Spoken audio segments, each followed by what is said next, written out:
हम भारत के लोग भारत को एक संपूर्ण प्रबुद्ध संपन्न समाज, उन हम भारत के लोगों में इस देश का ब्राह्मण समाज, ओबीसी समाज, दलित समाज, एसटी समाज, महिलाएं, थर्ड जेंडर, हर कोई शामिल है। आप समझिए हमारे घर की बेटियां भी उतनी स्ट्रांग है। और कितना बड़ा एग्जाम्पल दूं आप लोगों को, बहन सुश्री कुमारी मायावती जी उत्तर प्रदेश राज्य की 4 बार मुख्यमंत्री, प्रूव करके दिखाया ना। उस बेटी को मौका मिला ना घर से निकलने का, जिद की। आपकी बेटी जिद करती है अगर पढ़ने के लिए, जिद करती है बाहर घूमने के लिए, दुनियादारी को समझने के लिए, निकलने दीजिए उसको। आपका बेटा अगर जिद करता है निकलने दीजिए उसको बनने दीजिए बाबा साहब के विचारों से, और एक कदम आगे बढ़ने दीजिए उसको, बनने दीजिए दूसरा अम्बेडकर। क्योंकि जब तक वो समाज से नहीं बढ़ेंगे, जब तक वो आपके गलत चीजों से, अगर उसके पिताजी डांट रहे उनको वो नहीं रिएक्ट करेगा, तब तक वो समाज से नहीं लड़ सकता, गलत चीजों से नहीं लड़ सकता। तो भाई आप बहुजन मीडिया है तो भाई बीएसपी की आलोचना कम, थोड़ी समालोचना ज्यादा शुरू कर दीजिए, वो बहुत आवश्यक है ना। अदरवाइज तो आप भी इनडायरेक्ट वे में उन्हीं को फेवर कर रहे हैं।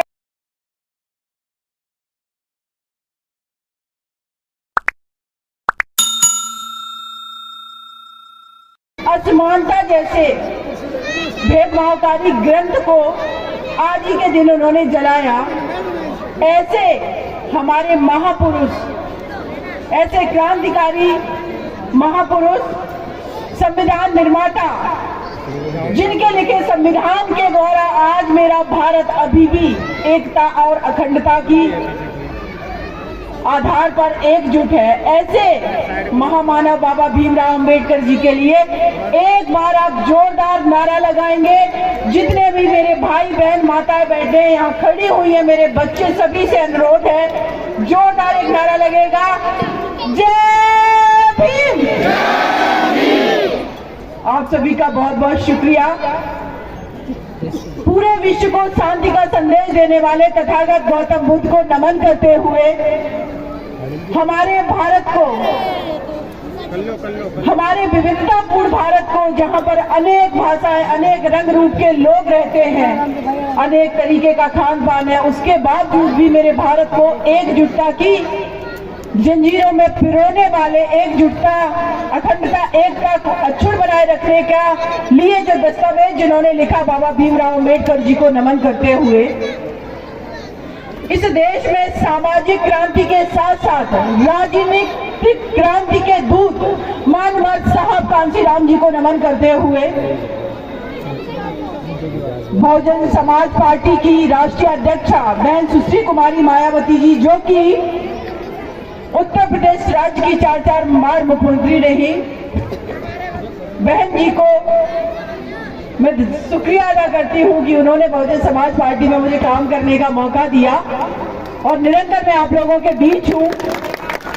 और ऐसी उम्मीद करती हूँ कि एक इस देश की जो पार्टी है, जो दबे कुचले शोषित पीड़ित वंचित लोगों की पार्टी है, वो भविष्य में इस देश की शासन सत्ता पर बैठेगी, ऐसी मैं उम्मीद करती हूँ। लेकिन वो सब आप लोगों के सहयोग के बिना संभव नहीं है।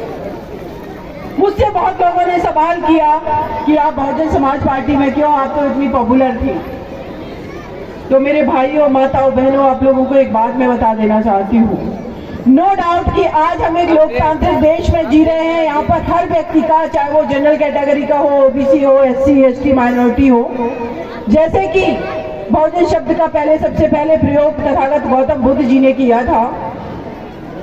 उन्होंने समतामूलक समाज की बात की, उन्होंने मानवता को सर्वोपरि रखते हुए काम किया और इस भारत जैसे विशाल देश से पूरे विश्व को यह परचम लहरा दिया कि मानवता ही अल्टीमेट सब कुछ है, ये आर्टिफिशियल स्ट्रक्चर कुछ भी नहीं है। तो हमारी जो पार्टी की आइडियोलॉजी है, हमारा जो विजन है, जो हमारा मिशन है, जो हमारा उद्देश्य है, वो तथागत गौतम बुद्ध के विचारों से लेकर के मानवत साहब बाबा साहब अम्बेडकर जी से लेकर के महात्मा ज्योतिबा फुले, छत्रपति साहू जी महाराज, शिवाजी से लेकर के कितने हमारे महापुरुषों के संघर्ष और बलिदान की देन है कि आज हमारे ये समाज अपने हक अधिकार के लेकर के अवेयर है। यहाँ मेरी जितनी माता बहनें और बच्चे हैं, बहुत लोग जा चुके हैं, उसके लिए मैं माफी चाहती हूँ, मैं लेट हो गई। लेकिन मैं ये बात दावे के साथ कहती हूँ, यहाँ का खड़ा हर बच्चा अगर मैं किसी से पूछना चाहूंगी कि बाबा साहब कौन थे, तुरंत बता देगा। मानवर साहब कौन थे, तुरंत बता देगा। हमारा मिशन क्या है, तुरंत बता देगा। इसके पीछे सिर्फ कारण ये नहीं है कि उन बच्चों को, उन हमारी बच्चियों को, माताओं बहनों को सिर्फ इन्फॉर्मेशन दी गई है, नहीं, ये हमारा मिशन है। और ये मिशन हमारा वो है कि इस देश का एक हिस्सा होने के बावजूद भी हम लोगों को कभी मुख्य धारा से नहीं जुड़ने दिया। पानी पीने का अधिकार नहीं हमें दिया गया, हमें एक साथ रेस्टोरेंट में खाने का अधिकार नहीं दिया गया, हमें इस देश के अंदर ऐसा व्यवहार किया गया कि हम इंसान ही नहीं है। तब फिर उस धर्म की बात होगी जिसने मानवता का पाठ पढ़ाया, और वो है हमारा बौद्ध धर्म, महात्मा बुद्ध, जो कहते हैं कि करुणा ही सब कुछ है। अगर किसी को देख करके आपके आंखों में आंसू नहीं है, आपको दर्द, उस व्यक्ति के दर्द को आप महसूस नहीं करते, तो एक बार अपने अंदर झांक करके देखिए कि आप वाकई में आप मानव हैं। तो फिर सदियों तक मेरे देश के अंदर हमारे अपने लोग जो इतनी पीड़ा में रहे, जिनको शोषित वंचित रखा गया, उनको देख करके लोगों को दर्द क्यों नहीं हुआ? उसी बेटे को दर्द क्यों हुआ? वो अलग बात है कि बाबा एससी समाज से आते थे, लेकिन आज इस मंच पे मैं दावे के साथ कहती हूँ कि एक ऐसा महापुरुष इस भारत की धरती पर हुआ जिन्होंने अपना ही एससी समाज नहीं, जिन्होंने बहुजन समाज और देश की एंटायर कम्युनिटी के लिए एक बहुत सशक्त संविधान लिखा है। वो संविधान क्या सिर्फ एससी समाज को प्रोटेक्ट कर रहा है? नहीं, वो समता मूलक समाज की बात कर रहा है, वो महिलाओं को भी अधिकारों की बात कर रहा है, और साथ ही साथ वो ये भी बात कर रहा है कि किसी के साथ भेदभाव नहीं होगा। इसका मतलब कि उनके साथ भी हम भेदभाव नहीं करेंगे जिन्होंने हमारे साथ भेदभाव किया। ऐसे महापुरुष के विचारों से ये संविधान लिखा गया। समझिए अपनी ताकत को, समझिए अपनी आइडियोलॉजी को, समझिए अपने विचारों को। मैं इस मंच की आयोजन समिति के जितने मेरे भाई हैं, उन सभी का मैं तहे दिल से शुक्रिया अदा करती हूँ कि ये कार्यक्रम आप लोग हर साल इसका आयोजन करते हैं, और इस बार इस मंच पर आपने मुझे ये मौका दिया। मैं आप लोगों का तहे दिल से शुक्रिया अदा करती हूँ, और ऐसे कार्यक्रम देश के कोने कोने में होने चाहिए, क्योंकि मानवता का पाठ पढ़ाने वाला जो कार्यक्रम है, जो समता मूलक समाज की बात करने वाला कार्यक्रम है, जिसकी जड़ में ये है कि इस देश का अगर कोई व्यक्ति, चाहे वो किसी भी समाज का है, भूखा है, शोषित है, पीड़ित है, वंचित है, तो उसके लिए हम खड़े हैं। तो फिर ऐसे मंचों से ये बात होनी ही चाहिए। फिर ऐसे समाज को इस देश का क्यों ना करता धरता बना दिया जाए, प्रधानमंत्री बना दिया जाए, मुख्यमंत्री बना दिया जाए, लीडरशिप दे दी जाए, क्योंकि हम ही तो वो लोग हैं जो भेदभाव नहीं करते हैं, भेदभाव के खिलाफ लड़ते हैं। और जो भेदभाव के खिलाफ लड़ेगा, उससे बड़ा कोई राष्ट्रवादी नहीं हो सकता है, क्योंकि भेदभाव बॉर्डर पर नहीं हो रहे हैं, भेदभाव अपने देश के अंदर हो रहे हैं। अपने लोगों को नीचा दिखाने के लिए, तोड़ने के लिए, उनके हक अधिकार को छीनने के लिए हो रहे हैं। तो इस भेदभाव से कमजोर कौन हो रहा है? क्या एक सिर्फ कम्युनिटी कमजोर हो रही है? नहीं, ये देश कमजोर हो रहा है। जब इंटरनेशनल लेवल पे कोई भी मानक आते हैं कि भारत पूरे विश्व में गरीबी की रेखा में सूचकांक में कौन से स्तर पर है, तो हम निचले पायदान पे चले जाते हैं। पत्रकारिता के क्षेत्र में, लोगों को स्वतंत्रता के क्षेत्र में कौन के नंबर पर हम पायदान में नीचे चले जाते हैं। कई एक सूचकांकों में हम अपने पड़ोसी देश श्रीलंका, बांग्लादेश और पाकिस्तान से भी पीछे हैं।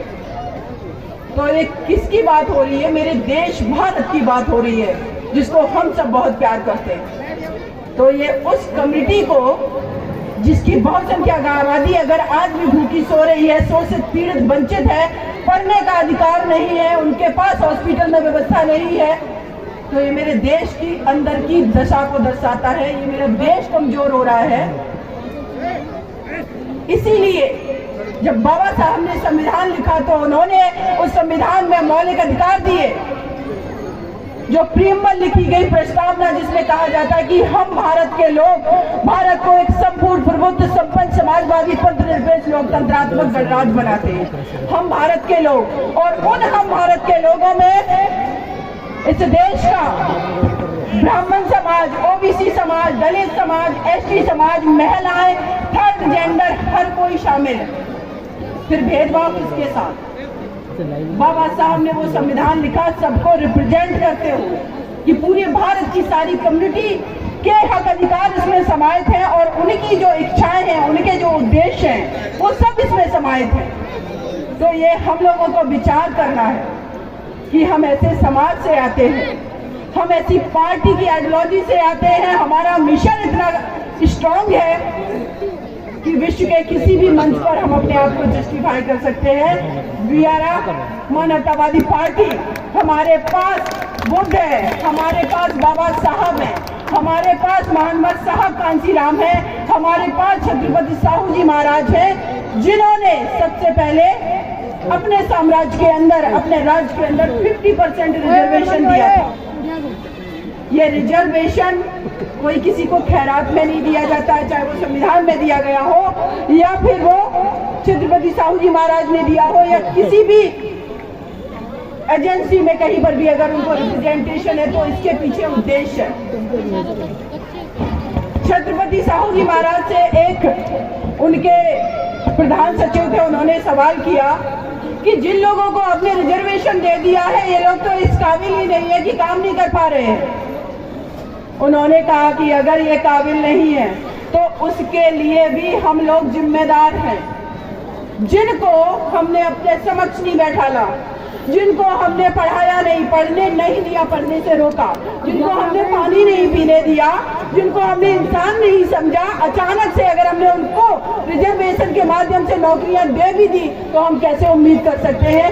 ये भी हमारी ही कमी है और इस कमी को मुझे लगता है कि जो रिजर्वेशन दिया जाता है और आज भी बहुत लोग छीटाकशी कर देते हैं इस बात की लेकर के कि काबिलियत नहीं है, नंबर कमाए फिर वहां पहुंच गए। मैं कहती हूँ इक्वल लेवल पे उन दोनों बच्चों की, चारों पांचों बच्चों की, जितनी एंटायर कम्युनिटी की मैं बात कर रही हूँ, इक्वल माहौल दे दो, एक जैसा वातावरण दे दो, फिर कंपटीशन करवाओ कौन काबिल निकलता है कौन नहीं। डिस्क्रिमिनेटरी फंक्शन में आप इक्वलिटी की बात कर रहे हैं, इसका मतलब है कि जहां डिस्क्रिमिनेशन एक्चुअल में है, एजुकेशन में, हेल्थ में, फूड में, हमारे बच्चों को इस देश के अंदर अगर अभी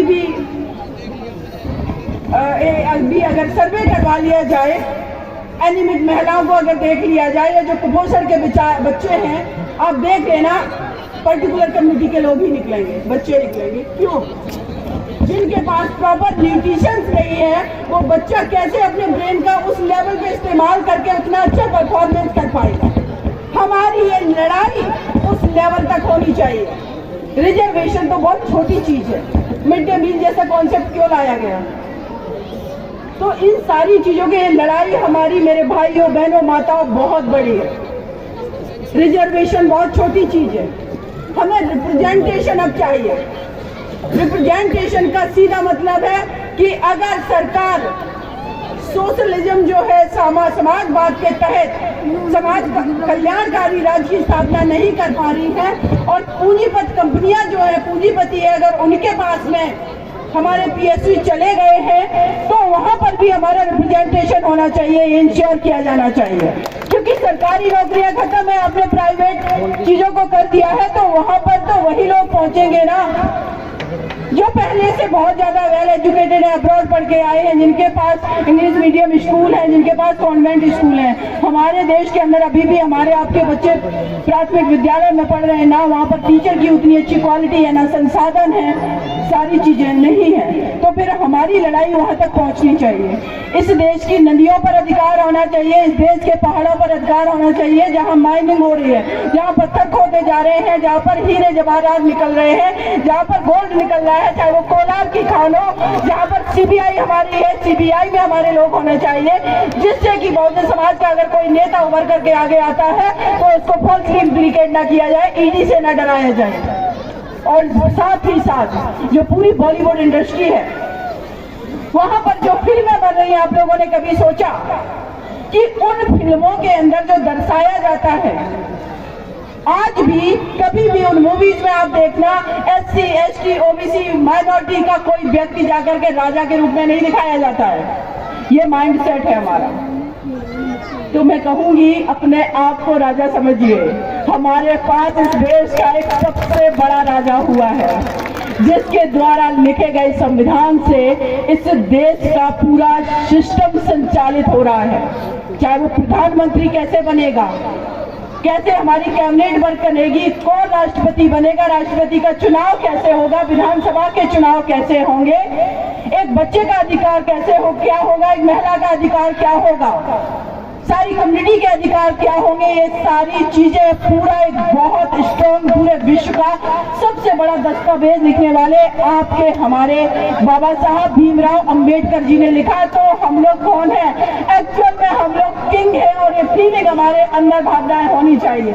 हम किसी से कमजोर नहीं है, हम किसी से नीचे नहीं है, इस चीज का हमेशा याद रखना है।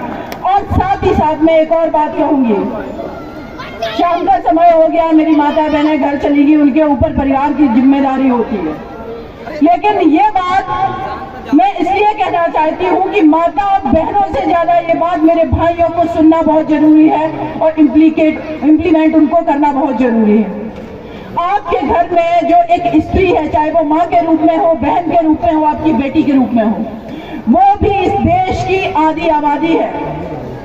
आप लोग जितने यहाँ खड़े हुए हैं, अगर इतनी ही हमारी माताएं बहनें, आपके घर की जो बेटी माँ है, बहू है, पत्नी है, जो भी है, आप समझो जस्ट डबल हो जाते हैं। तो आप जितना स्ट्रांग हो, आपके पास जो आइडिया है, आपके पास जो इन्फॉर्मेशन है, आपके पास जो नॉलेज है, आप सोचिए उस स्त्री को भी आपने उतना ही मौका दे दिया तो आपका मिशन इस देश का सबसे स्ट्रांग मिशन साबित होगा। और बेटियां प्रूव करके दिखा रही हैं।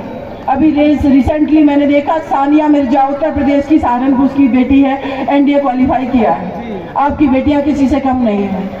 पायलट हॉकी में आपने अगर देखा होगा, जब ओलंपिक हुए तो एक बेटी के घर पे उसके पड़ोस के लोग जाकर के उसके परिवार को डरा धमका रहे थे। वो बेटी SC समाज से आ रही थी, लेकिन ओलंपिक में खेल रही थी, वंदना कटारिया, लेकिन हमारी वो बेटी ओलंपिक में खेल रही थी। आप समझिए हमारे घर की बेटियां भी उतनी स्ट्रांग हैं। और कितना बड़ा एग्जाम्पल दूं आप लोगों को, बहन सुश्री कुमारी मायावती जी, उत्तर प्रदेश राज्य की 4 बार मुख्यमंत्री, प्रूव करके दिखाया ना।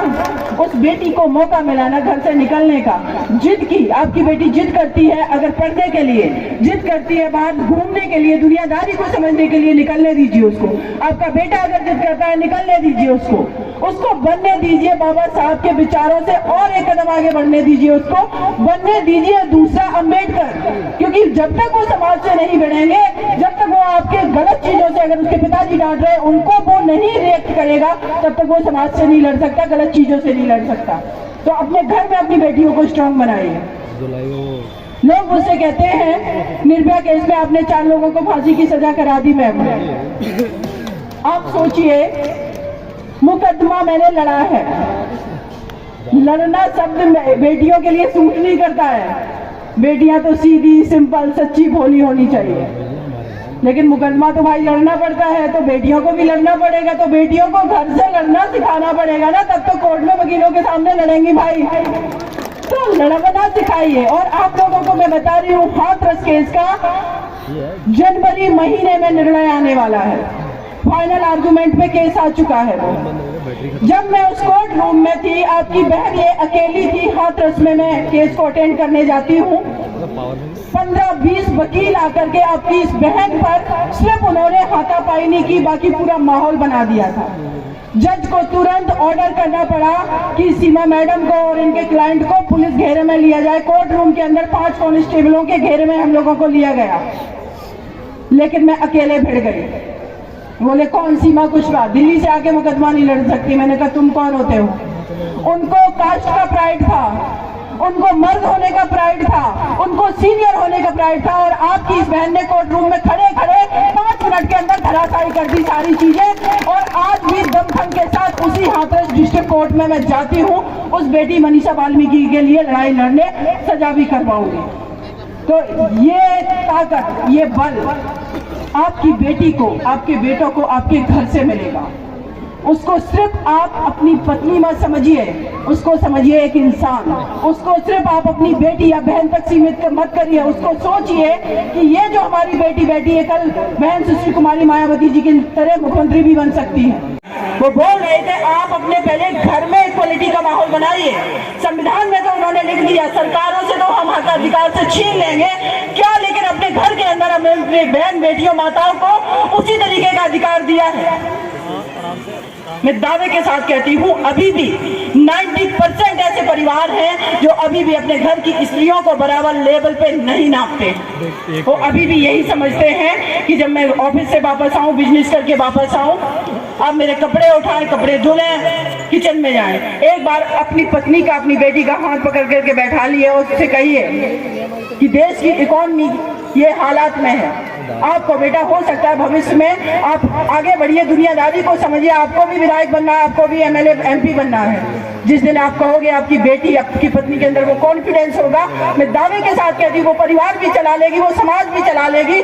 आपकी जिम्मेदारियां भी कम हो जाएंगी, क्योंकि हमने अपने कंधों पर बोझ क्या ढो रखा है। घर हम चलाते हैं, पैसा हम कमाए, तुम तो घर में बैठी हो। उसको उस काबिल तो बनने दो, उसको उस काबिल मौका दे दो। आपका वजन कम कर देगी, आपकी जिम्मेदारियां घटा देगी, तो आप भी समाज के लिए, मिशन के लिए तत्पर होकर के टाइम दे के काम करेंगे। हिस्सेदारी, भागीदारी, वो पार्टनर है आपकी, चाहे वो बेटी हो चाहे पत्नी हो। इस पार्टनरशिप को समझिए और इस पार्टनरशिप को समझते हुए उसको भी आगे करिए। मिशन दिन दूना रात चौगुना ना बढ़ जाए तो मेरा नाम भी सीमा नहीं, क्योंकि मैंने देखा ऐसे परिवारों को जहां पर बेटियों को, पत्नियों को इक्वल मौका दिया गया है, बच्चे भी एजुकेटेड हुए हैं, जागरूक हुए हैं और वो परिवार बहुत आगे चला गया है। अभी आज ही मैं देख रही थी, एक राजकुमार जी हैं दिल्ली में, बीएसपी में वो हैं, वो किसी भी पार्टी से होते, डजेंट मैटर मेरे लिए, लेकिन आज मैं देख रही हूँ उनकी बेटी टोरंटो कनाडा जा रही है पढ़ने के लिए, एयरपोर्ट पे हंसते हुए जा रही है। कॉन्फिडेंस फील होता है भाई, मेरी बेटियां कनाडा जा रही है पढ़ने के लिए, कोर्स करने के लिए। कल वो जब वापस आएगी, क्या वो बेटी सिर्फ उस परिवार के लिए कंट्रीब्यूट करेगी? आपके समाज के लिए भी करेगी और देश के लिए भी करेगी। वो देश की पूंजी है, देश का संसाधन है, जो आपके घर में सिर्फ आपने जिसको पत्नी और बेटी और बहन के रूप में समझा हुआ है। तो आगे मैं यही कहूंगी कि वो बाबा साहब भी आज अगर होते तो वो भी यही कहते कि एक कदम और आगे बढ़ करके मौका दीजिए। अच्छा, हमारे समाज का एक बेटा है सुशांत, जिन्होंने लंदन में इलेक्शन फाइट किया और जीते भी। उनकी माँ भी हमारे मंच पर है। आइए आंटी, आपको बहुत बहुत सैल्यूट है, आपको बहुत बहुत सैल्यूट है कि देखिए भारत ही नहीं, अंतर्राष्ट्रीय स्तर पर मेरे बच्चे परचम लहरा रहे हैं। आपके बीच में ये पूरी टीम हमारी खड़ी हुई है जिस इस कार्यक्रम का आयोजन कर रहे हैं। सूरज भाई हैं इधर, स्वयं अम्बेडकर जो है, इनके भाषण तो आप लोगों ने सुने होंगे, 10 मिलियंस में फॉलोअर्स हैं, जाते हैं, सब्सक्राइबर हैं। तो हमारे आपके बीच के युवा निकल करके आगे जा रहे हैं, तो उनको और मौका दीजिए और ईमानदारी से आगे बढ़िए। साथ में देखो, एक चीज बहुत जरूरी है, जितना मैं समझती हूँ किसी भी मंच पर, कि जो लोग मेहनत करते हैं उनके नाम का रिकॉग्नाइजेशन बहुत जरूरी है। तो ये बौद्ध महोत्सव जो आयोजन समिति है, उसके मेरे सभी भाइयों का आगे शुक्रिया अदा करती हूँ। साथ में ही श्रद्धेय श्री एसपी आनंद सर जो कि अध्यक्ष हैं, श्रद्धेय Vinod Bauddh sir, KP Singh sir, Sundarlal sir, Hariom Swami ji, Mohar Singh बौद्ध जी, सूरजपाल एडवोकेट भाई, चेतन आजाद जी, मोहन किशोर जी, सीमा बौद्ध जी, राजेंद्र गौतम जी, शिवानी बौद्ध जी, रेशम सिंह बौद्ध, अरविंद बिंबसारी जी, राज सिंह जी, रवि राज जी, संतोष बौद्ध जी, जसवीर कुमार जी, राज रतन भास्कर जी, संजीव सत्यार्थी जी, जितेंद्र सिंह जी, रजनीश जी, सतीश बौद्ध जी, डॉक्टर राधेश्याम जी, और आंटी आपका नाम क्या है? मालती गौतम आंटी जी का भी शुक्रिया अदा कि उन्होंने अपने बेटे को इस काबिल बनाया कि वहाँ पहुँचा दिया। तो और लंदन में इलेक्शन जीता है और जी हाँ, हम लोगों से मिले भी हैं। प्रशांत एक कार्यक्रम में, हाँ सुशांत जी आप लोगों से एक कार्यक्रम में भी मिले थे, हम उनसे भी कांटेक्ट में हैं, लेकिन रेगुलर बेस पे कन्वर्सेशन नहीं होता है। तो मैं यही कहूँगी कि एक लड़ाई हमारी जो है राजनीतिक सत्ता हासिल करने की है, सामाजिक भागीदारी समतामूलक समाज की है, लेकिन उससे भी ज़्यादा बड़ी लड़ाई है हमारी मिशन की, और उस मिशन में हमारी महिलाओं की भागीदारी की बहुत ज़्यादा आवश्यकता है। उनको हक अधिकार दिए बिना ये संभव नहीं होगा। आप सभी का बहुत बहुत शुक्रिया अगेन। और त्रिशला मेरी छोटी बहन आ जाओ, आवाज निकली। ऐसी मेरी कितनी बेटियां हैं। इधर मैं आपका नाम भूल रही हूँ, ये पहले क्या निशा बौद्ध जी हैं। मैं सबका नाम नहीं ले सकती। ये छुटकी हमारी खड़ी हुई है, हमारे साथ चुनाव प्रचार में उत्तर प्रदेश में थी। मेरी बेटियां देखिए, मैं देखती हूँ रिपोर्टिंग, आप लोग देख लीजिए। जितने भी बहुजन समाज के हमारे यूट्यूब चैनल हैं, आप सभी को मैं सैल्यूट करती। मेरे भाई भी उस मुद्दे को उठाते हैं, लेकिन मेरी बेटियां भी कम नहीं हैं। लिमिटेड अपॉर्चुनिटी में रोशनी बौद्ध हो गई, निशा बौद्ध जी हो गई, आपका नाम मैं सविता खुशी जी। अब पीछे से आवाज आ रही, मिलिंदर गौतम जी को क्यों नहीं बोल रहे हैं। तो देखिए, हम यहाँ पर डिस्क्रिमिनेशन नहीं कर रहे हैं, लेकिन मुझे लगता है मेरी बेटियों को ज्यादा रिकॉग्नाइज हमें करना चाहिए, जिससे उनका कॉन्फिडेंस आए। और एसडीएम साहब गंधर्व सेन अम्बेडकर सर वहाँ बैठे हुए हैं, ये खड़े हुए हैं। तो देखिए, मैं सबका नाम तो नहीं ले सकती हूँ, लेकिन आप सभी के लिए सच में मेरे दिल में बहुत ज़्यादा प्यार सम्मान है। हम लोग एक परिवार की तरह हैं और एक दूसरे का हाथ पकड़ करके सहयोग से हमें आगे बढ़ना है। मानवर साहब ने यही सिखाया था, एक दूसरे को डांट लो, गुस्सा कर लो, लेकिन जहाँ मिशन की बात आए एकजुट हो जाओ। जहाँ परिवार में भागीदारी की बात आए एकजुट हो जाओ, सब आगे बढ़ जाओ। आप सभी को बहुत बहुत शुक्रिया। जय भीम। मीडिया के बंधुओं का बहुत बहुत शुक्रिया। और मीडिया के बंधुओं को एक और चीज कहूंगी, देखिए सभी लोग आरोप लगाते हैं गोदी मीडिया, क्योंकि वो मोदी जी की और सब की बात करता है। तो भाई आप बहुजन मीडिया है, तो भाई बीएसपी की आलोचना कम, थोड़ी समालोचना ज्यादा शुरू कर दीजिए, वो बहुत आवश्यक है ना।